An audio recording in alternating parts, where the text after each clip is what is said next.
नमस्कार बच्चों।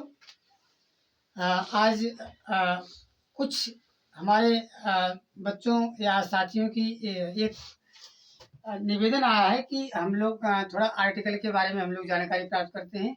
आपको बता दिया जाए कि आर्टिकल एक ऐसा शब्द है जो छोटे क्लास से लेकर के और बड़े बड़े क्लास तक इसकी आवश्यकता पड़ती है। आर्टिकल चाहे वो आपका बीएड में हो, चाहे आपका टेट में हो, और उसके बाद जितनी भी हाई लेवल की परीक्षाएं होती है उसमें भी आर्टिकल के बारे में पूछा जाता है। तो हम आपको शॉर्टकट में सब कुछ आपको हम बताने का प्रयास करेंगे। तो सबसे पहले हम लोग चर्चा करते हैं कि आर्टिकल के बारे में। आर्टिकल है क्या चीज? देखिए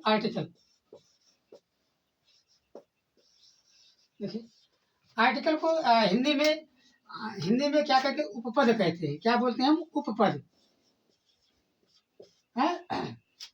अब देखिए आर्टिकल शब्द क्या चीज है। आर्टिकल शब्द ये चीज है जो शब्द ये किसी व्यक्ति या वस्तु को निश्चित करता है या अनिश्चित करता है। कहने का मतलब ये है कि जैसे मान लीजिए हम लोगों ने कुछ चीज देखा, हम देखने के बाद हम लोग क्या हो जाते हैं, हम निश्चित ही नहीं कर पाते हैं, या तो तब वहां पर हम क्या करते हैं? आर्टिकल का प्रयोग करते हैं। उदाहरण के रूप में देख लेते हैं। जैसे लिखा है एक पक्षी। अब लिखा है यहाँ पर। अब ये पक्षी एक है कि अनेक है? एक है कि अनेक है? इसी चीज को निश्चित करने के लिए हम क्या करते हैं? यानी हम आर्टिकल का प्रयोग करते हैं। हमने आपको बताया आर्टिकल जो होता है वो कंपटीशन के लिए भी और छोटे छोटे बच्चों के लिए भी ये बहुत ही महत्वपूर्ण चैप्टर है। तो आइए हम लोग चर्चा करते हैं। तो आर्टिकल किसे कहते हैं? परिभाषा पर हम लोग देखते हैं।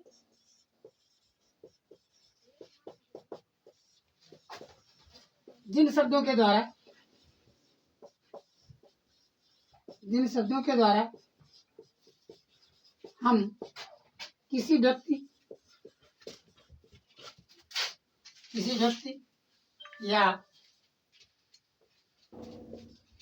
या वस्तु को निश्चित या अनिश्चित करते हैं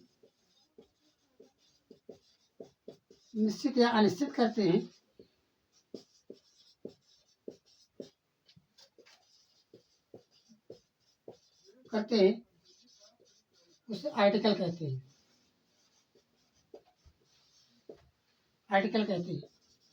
ये आर्टिकल जो होते हैं, एग्जाम्पल हम देख लेते हैं। ए एन दी, ये आपके क्या होते हैं? ये आपके आर्टिकल होते हैं। अब हम लोग चर्चा करते हैं आर्टिकल की परिभाषा के बाद प्रकार के देखते हैं आप। आर्टिकल के प्रकार ये दो प्रकार के होते हैं। नंबर एक आपका है डिफिनिट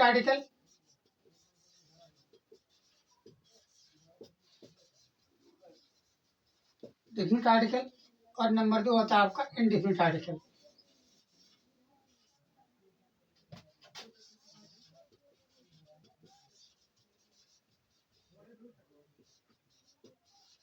लेकिन इसको हिंदी में क्या बोलते हैं? इसको हम बोलते हैं निश्चित उपपद, और इसको क्या बोलते हैं? अनिश्चित उपपद।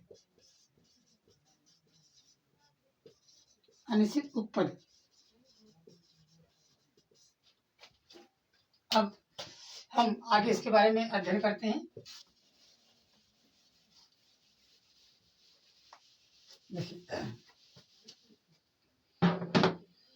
आपको बताया गया डिफिनिट आर्टिकल के अंतर्गत क्या आता है। डिफिनिट आर्टिकल के अंतर्गत द आता है, और इनडिफिनिट आर्टिकल के अंतर्गत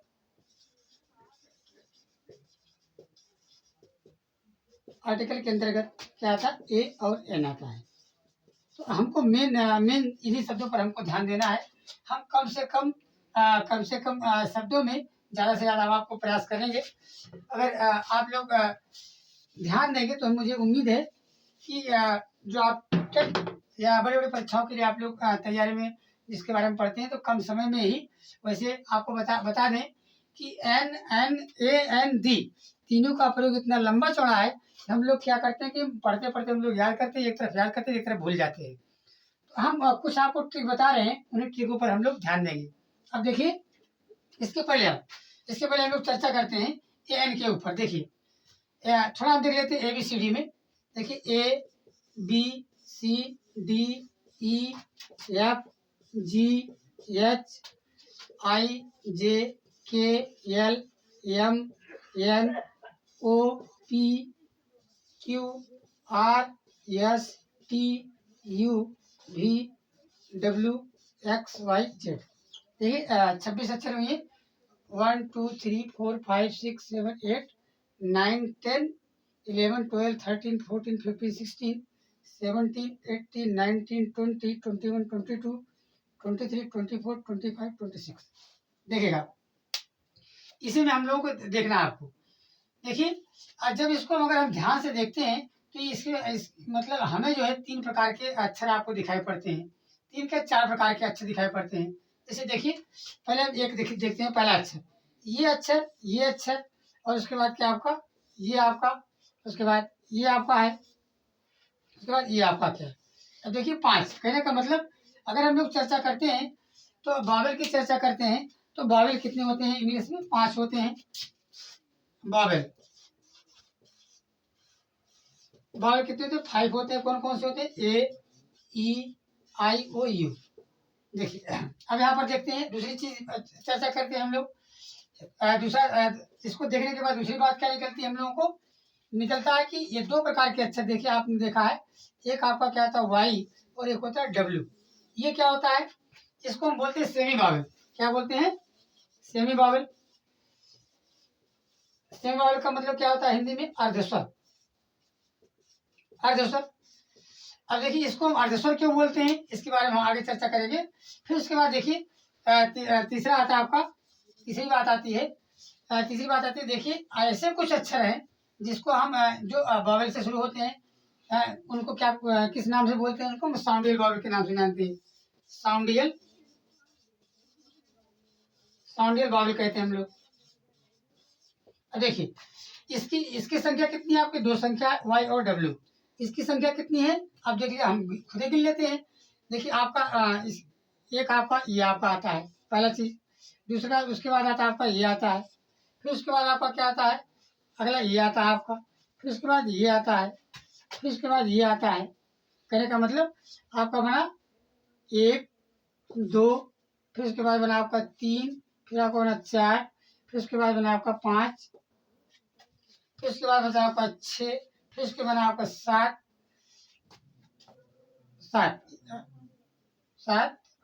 XYZ ये आपका आता है।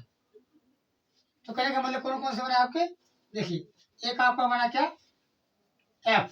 देखिएगा आप F, उसके बाद G और उसके बाद आपका H, उसके बाद क्या आता है आपका I, जो मान लीजिए बावेल है, JKL, उसके बाद क्या आता है आपका M,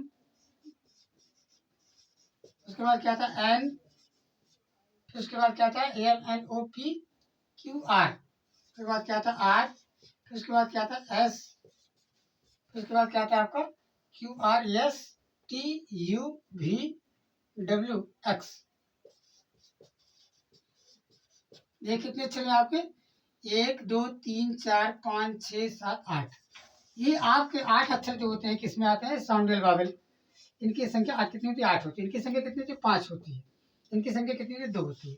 अब देखिए अब साउंडियल बावेल के बारे में हम लोग ये थोड़ा चर्चा करेंगे हम कि कहने का मतलब देखिए इसकी विशेषता ये है कि ये अक्षर जो होते हैं, ये अक्षर अक्सर देखते हैं हम लोग क्या करते हैं कि देखिए पहला अक्षर क्या होता है? ये ए से शुरू होता है, ये भी ए से शुरू हुआ, ये भी ए से शुरू हुआ, ये भी ए से शुरू हुआ, ये भी आपका, ये देखिए सब आपके क्या है? शुरू करें आपके। तो ये 8 अक्षर ऐसे आते हैं जो स्वर से शुरू होते हैं, लेकिन देखिए स्वर से कौन नहीं शुरू होते हैं? जैसे आप लोग देखिए बी लिखा है, देखिए बी से शुरू हो रहा है। सी लिखा है, सी से शुरू हो रहा है। कहने का मतलब इसमें क्या है? व्यंजन से शुरू हो रहे हैं। और इसमें क्या है? ये सब आपके क्या है? स्वर और व्यंजन दोनों से मिलकर के अक्षर बन रहे हैं। तो कहने का मतलब ये है जब हम जिन अक्षरों का जब हम उच्चारण करते हैं तो उसका पहला अक्षर अगर किससे आता है, स्वर से शुरू होता है, हिंदी के स्वर से शुरू होता है, तो उसे हम किस नाम से जानते हैं, साउंडेल वावल के नाम से जानते हैं।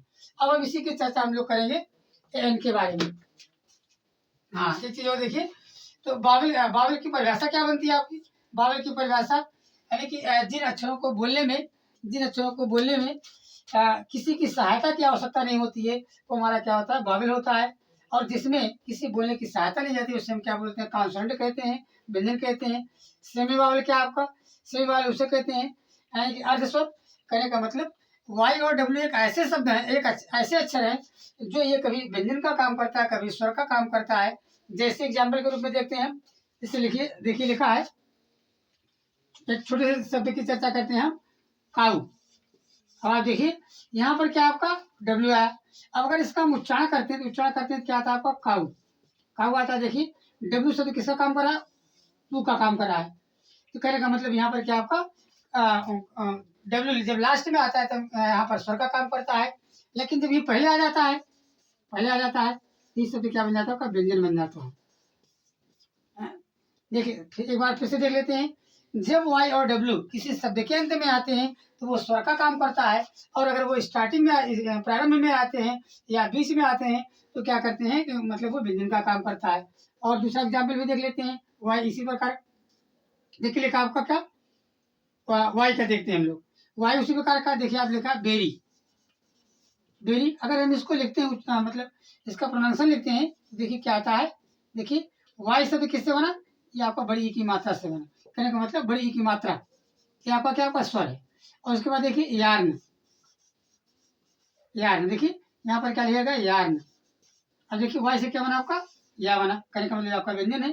तो कहने का मतलब इसीलिए आपको क्या कहते हैं हम लोग, ये आपका सेमी बावल क्या है, जब किसी शब्द के अंत में वाई और डब्ल्यू आता है तो वो क्या होता है आपका, स्वर का काम करता है। और जब स्टार्टिंग में आ जाता है, किसका काम करता है, व्यंजन का काम करता है।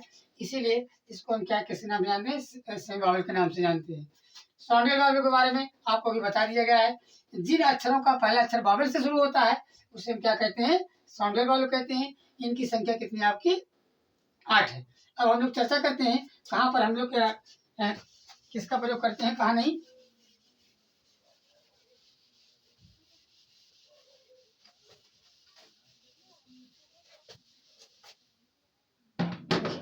अब हम क्या करते हैं, सबसे पहले हम अक्षरों को अलग कर लेते हैं। देखिए दो ग्रुप में बांट देते हैं, एक आपके बावल में आते हैं, एक आपका क्या होता है, कॉन्सोनेंट में आता है। कॉन्सोनेंट में, बावल में आपको बताया गया 5, और उसके बाद कितना आपको बताया, 8, उसके बाद बताया गया 2 है। 5, 8, 2, इसमें आपको ज़्यादा ध्यान देना है। अब इनके अलावा क्या बच रहा है आपका, इसको छोड़ दीजिए, इसको आप मत गिनती कीजिए। आप 5, 8, इसके कितने आपके 13 हुई, और उसके बाद कितने आपकी 13 हुई। यही बार आपको देखना है। तो 13 में आपको 5 है, एक आपका क्या 8 है। 5 में तो कन्फर्म है, 5 में कन्फर्म होता है लगभग लगभग। हम इसके पहले क्या करते हैं, मतलब क्या करते हैं, एन का प्रयोग करते हैं। लेकिन ये जरूरी नहीं है कि हम इनके प्रयोग हमेशा प्रारंभ एन का ही प्रयोग करते हैं। तो देखिए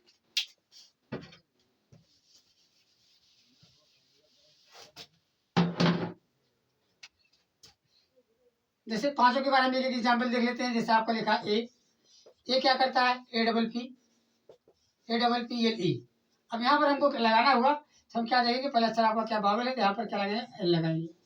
उसके बाद ए के बाद आता है क्या आपका ई का मतलब आपका हो गया एग हुआ, जिसका मतलब हम क्या लगाएंगे, एन लगाएंगे। फिर उसके बाद आपका आता है AEI। मान लीजिए लिखा है इंक पॉट, लिखा है आपका इंक पॉट, यहाँ पर हम क्या लगाएंगे, आपको एन लगाएंगे। फिर उसके बाद AEIO का मतलब ऑक्स, यहाँ पर क्या लगाएंगे, हम एन लगाएंगे। फिर उसके बाद क्या आता है आपका AEIOU, यू मतलब अम्ब्रेला, UMBRELLA। अब यहाँ पर हम क्या लगाएंगे, एन लगाएंगे। ये तो लगभग लगभग कन्फर्म है। लेकिन कहीं कहीं इसके अपवाद भी आते हैं। जैसे कभी कभी क्या होता है कि ये अक्षर आते तो है बावल से शुरू होते हैं, लेकिन उनका उच्चारण क्या होता है कि कॉन्सोनेंट से होता है। एग्जाम्पल के रूप में देखते हैं हम, जैसे लिखा यूरोपियन, वह एक यूरोपियन है, ट्रांसलेट कर लेते हैं हम लोग, वह एक यूरोपियन है, यूरोपियन है। अब देखिएगा आप वह के अंदर हम क्या लेंगे, आप ही लिखेंगे। फिर है कि नहीं इज लिखेंगे। अब यूरोपियन की क्या स्पेलिंग है, EUROPEAN, यूरोपियन है। अब देखिए आप, लिखी लिखा यूरोपियन लिखा, स्टार्ट तो है किससे, बावल से, लेकिन इसका जब उच्चारण हम लोग देखते हैं तो क्या होता है, यह होता है, व्यंजन होता है, इसलिए हम क्या लगाते हैं, ये लगाते हैं, ये लगाते हैं। इसी प्रकार आप देखे रहिएगा, हमको मेन चीज मतलब हम इसके ये निर्भर होता है किस पे, प्रोनाउंसिएशन पर निर्भर होता है। तो जिसका प्रोनाउंसिएशन कैसे होता है, प्रोनाउंसिएशन कैसे होता है उसी के ऊपर ए का निर्भर होता है। अब देखिए, अभी आपको आठों का यूज आपको हम बता रहे हैं। जैसे लिखिए, इनमें भी भिन्नताएं हैं। जैसे लिखा है, ये एक यह एक यह एक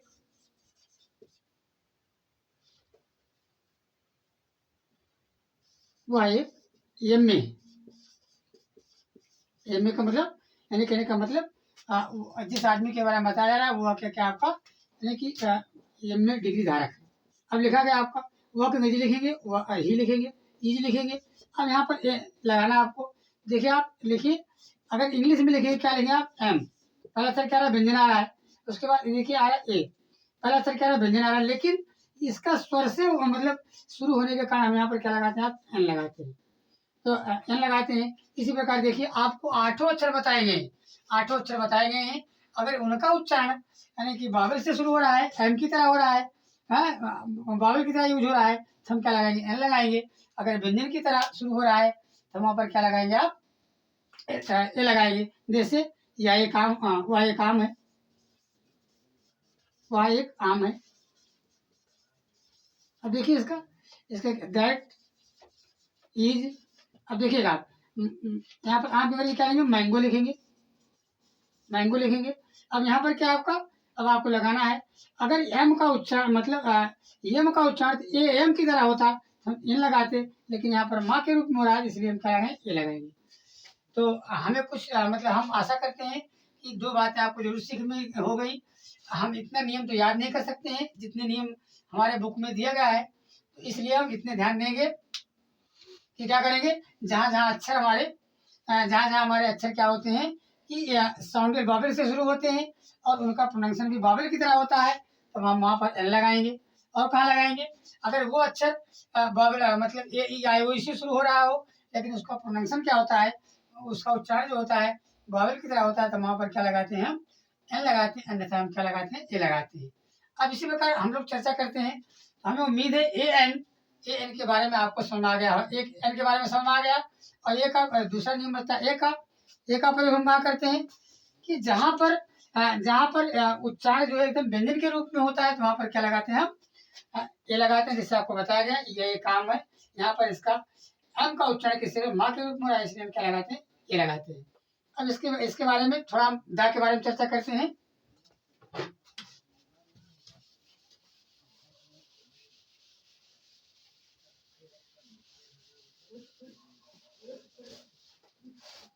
देखिए दा के बारे में, दा के प्रयोग के बारे में आपको बताया गया है। देखिए नाम से पता चलता है कि जहाँ पर कोई वस्तु निश्चित होती है या निश्चित होती है, तो उसके लिए हम क्या करते हैं, दा का प्रयोग करते हैं। देखिए दा का प्रयोग वैसे मीनिंग में अगर देखा जाए तो दा का अर्थ कुछ भी नहीं होता है, लेकिन ये हमारे पूरे अगर देखा जाए पूरे टेक्स्ट बुक में बहुत बहुत ही महत्वपूर्ण शब्द होता है। देखिए जैसे मान लीजिए, पहला नियम आपका क्या है, ये प्रॉपर नाम के पहले दा का प्रयोग होता है। पहला नियम आपको दिख लीजिए, इस चीज को ध्यान में रखिएगा कि दा का प्रयोग कहाँ होता है, प्रॉपर नाउन में होता है।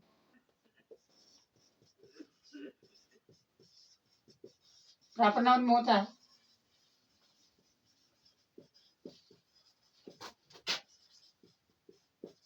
में होता है। तो जैसे आपको बताया गया, जैसे लिखा गया है द रामायण,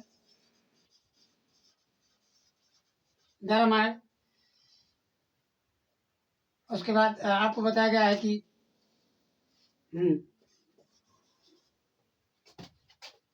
द गीता। तो कहने का मतलब ये है, अब देखिएगा आप, दा का प्रयोग वहाँ होता है कि जो वस्तुएं अपने आप में विशेष होती है।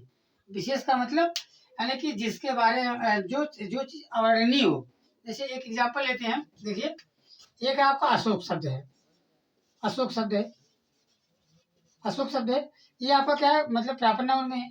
अब यहाँ पर हम क्या है, नाम के पहले दा का प्रयोग नहीं होता है। अगर हम लोग चर्चा करेंगे, जब हम पार्ट्स ऑफ स्पीच के बारे में पढ़ेंगे तो उसमें आएगा कि प्रॉपर नाउन आपके दो प्रकार के होते हैं। एक होता है कि विथ आर्टिकल प्रॉपर नाउन, और एक होता है without without article proper noun. कहने का मतलब एक में दा का प्रयोग होता है और एक होता है एक में क्या होता है, दा का प्रयोग नहीं होता है। लेकिन ऐसा नहीं है। अगर अशोक अगर आपका कोई विशेष है, एक अशोक किसी लड़के का नाम है, एक छोटा कोई एक सामान्य बालक का नाम है, तब वहाँ पर अशोक लिखेंगे। लेकिन अब इसी चीज को अगर उसको हम क्या करते हैं, विशेष बनाना चाहते हैं, तब क्या लेंगे हम, इसके पहले हम किसी एडजेक्टिव का प्रयोग कर देंगे। क्या होगा आपका, यानी कि द ग्रेट अशोक। अब देखिए ये आपका क्या बन गया, विशेष बन गया। अब यहाँ पर देखिए द लगा दिया गया। तो कहने का मतलब हमारा ये है कि जब हम द जिस शब्द के पहले लगा देते हैं, वो शब्द क्या होता है, अवर्णनीय होता है। कहने का मतलब हम उसके बारे में अधिक से अधिक विस्तार से पूरी चर्चा नहीं कर पाएंगे हम। तो क्या होता है, आपका विशेष होता है। आपको रामायण के बारे में देखिए, हिंदू धर्म में देखिए रामायण की चर्चा जितनी ही की जाए उतना ही कम होता है। वैसे आप गीता में देख लीजिए। ऐसे कहने का मतलब यही है कि जहाँ पर जो वस्तु के बारे में हम मतलब विस्तार से अध्ययन ना कर पाए या हम जान ही ना पाए, तो वहाँ पर क्या लगाते हैं, द लगा देते हैं, उसको हम विशेष बना देते हैं। अशोक को बताया गया।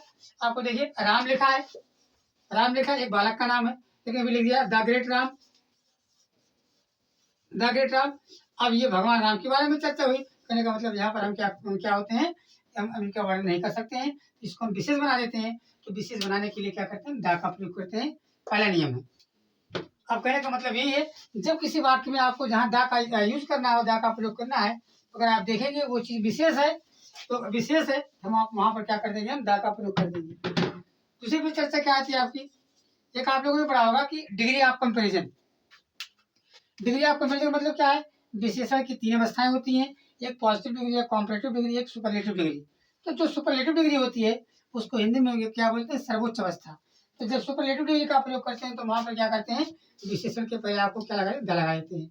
एग्जाम्पल के रूप में जगह जैसे लगा है द बिगेस्ट रिवर। अब यहाँ पर देखिए ये आपका क्या है, सुपरलेटिव डिग्री में क्या किया जाता है, दा का प्रयोग किया जाता है। अब एक चीज और ध्यान दीजिएगा आप, ये जरूरी नहीं कि हमेशा हर जगह दा का ही प्रयोग हो सुपरलेटिव डिग्री के पहले। अब कभी कभी क्या होता है कि 100% वैसे ये आपको मालूम है कि अंग्रेजी में या लिटरेचर में कोई भी 100% नियम नहीं होता है। 100% नियम जानकारी के लिए आपको मैथ या साइंस पढ़े आप, लेकिन ये लैंग्वेज है। तो देखिए सुपरलेटिव डिग्री के पहले क्या लिखा था, दा का प्रयोग होता है। लेकिन कभी कभी क्या होते हैं, इसके पहले अन्य शब्दों का भी प्रयोग करते हैं, जैसे माई, हिज। देखिए लिखा है, जैसे लिखा है माई डियरेस्ट ब्रदर। अब देखिए यहाँ पर भी सुपरलेटिव डिग्री का प्रयोग हुआ है, लेकिन यहाँ सुपरलेटिव डिग्री का पहले माई का लगाया गया है, क्योंकि यहाँ कोई अपना है इसलिए लगाया गया है। लेकिन जहाँ द लगाते हैं, तो वो कोई अपना नहीं होता है, यानी कि वो संसार में सबसे बड़ा होता है, सबसे अच्छा होता है। उसी को विशेष बनाने के लिए हम क्या लगा द लगा देते हैं। दूसरी बात, अब इसको हम तीसरे नियम में हम बांट देते हैं। देखिए